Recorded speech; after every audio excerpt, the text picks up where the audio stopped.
Now our first scripture reading this morning comes from the 4th chapter of James, verses 1 through 8. What is the source of conflict among you? What is the source of your disputes? Do they come from your cravings that are at war in your own lives? You long for something you don't have, so you commit murder. You are jealous for something you can't get, so you struggle and fight. You don't have because you don't ask. You ask and don't have because you ask with evil intentions to waste it on your own cravings. You unfaithful people, don't you know that friendship with the world means hostility toward God? So whoever wants to be the world's friend becomes God's enemy. Or do you suppose that Scripture is meaningless? Doesn't God long for our faithfulness in the life He has given us? But He gives us more grace. That is why it says, God stands against the proud but favors the humble. Therefore submit to God, resist the devil, and he will run away from you. Come near to God, and He will come near to you. Wash your hands, you sinners. Purify your hearts, you double-minded. And our extremely long scripture reading is from Genesis, and it's selections from chapters 4 through 9 of Genesis. I will say, when I decided to embark on this sermon series, doing various passages of Scripture, I knew some of the readings were going to be long, so this one's long. Just be aware. The man Adam knew his wife Eve intimately.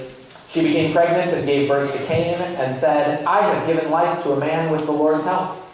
She gave birth a second time to Cain, Cain's brother Abel. Abel cared for the flocks, and Cain farmed the fertile land. Sometime later, Cain presented an offering to the Lord from the land's crops, while Abel presented his flock's oldest offspring with their fat. The Lord looked favorably on Abel and his sacrifice, but didn't look favorably on Cain's sacrifice. Cain became very angry and looked resentful. The Lord said to Cain, Why are you angry, and why do you look so resentful? If you do the right thing, won't you be accepted? But if you don't do the right thing, sin will be waiting at the door ready to strike. It will entice you, but you must rule over it. Cain said to his brother Abel, Let's go out to the field. And when they were in the field, Cain attacked his brother Abel and killed him. The Lord said to Cain, Where is your brother Abel? Cain said, I don't know. Am I my brother's guardian? The Lord said, What did you do? The voice of your brother's blood is crying to me from the ground. You are now cursed from the ground that opened its mouth to take your brother's blood from your hand. When you farm the fertile land, it will no longer grow anything for you, and you will become a roving nomad on the earth. Cain said to the Lord, My punishment is more than I can bear. Now that you've driven me away from the fertile land, and I am hidden from your presence, I'm about to become a roving nomad on the earth, and anyone who finds me will kill me. But the Lord said to him, It won't happen. Anyone who kills Cain will be paid back 7 times. The Lord put a sign on Cain so that no one who found him would assault him. And Cain left the Lord's presence, and he settled down in the land of Nod, east of Eden. Cain knew his wife intimately, and she became pregnant and gave birth to Enoch.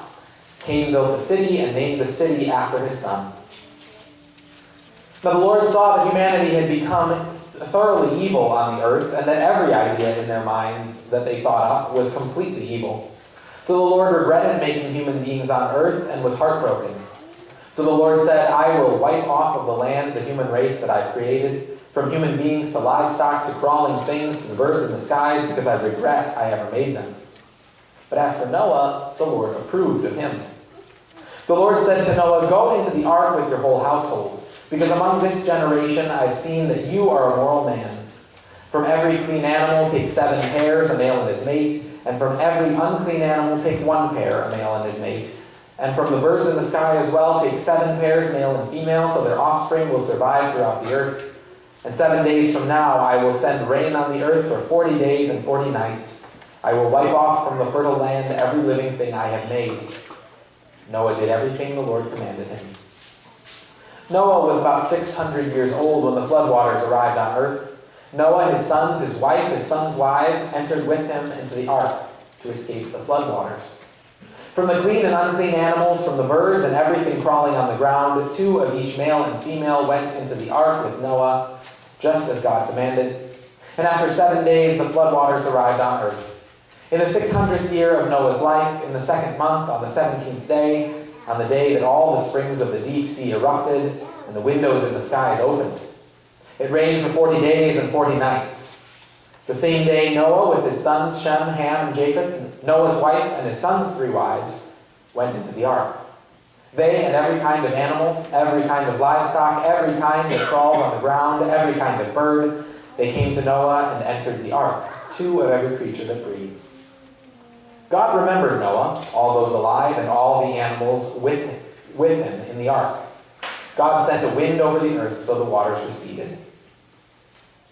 As for you, be fertile and multiply. Populate the earth and multiply in it, God said to Noah and his sons with him. I am now setting up my covenant with you, with your descendants, and with every living being with you, with the birds, the large animals, and all the animals of earth, leaving the ark with you.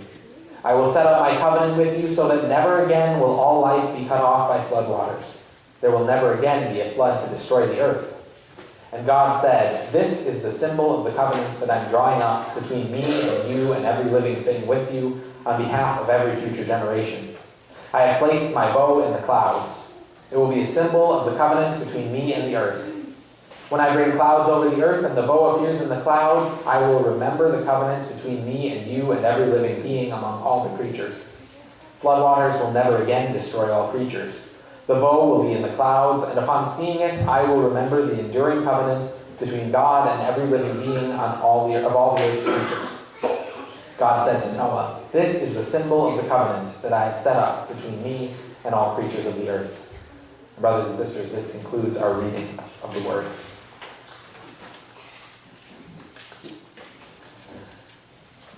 O God, may the words of my mouth and the meditations of all our hearts be acceptable unto you, O Lord, our rock and our Redeemer. When I was 8 or 9, I remember my mom telling me, it's time to go, David, time to leave the house. And at the time I would say, how long until we leave? Because, I was always playing and wanted to keep playing. And she'd say, we're going to leave really soon. We're going to leave in like 10 minutes. And I remember thinking, sweet. 10 minutes is forever. I can do anything in 10 minutes. I can create and destroy worlds in 10 minutes. I can play games. I can go outside and play basketball.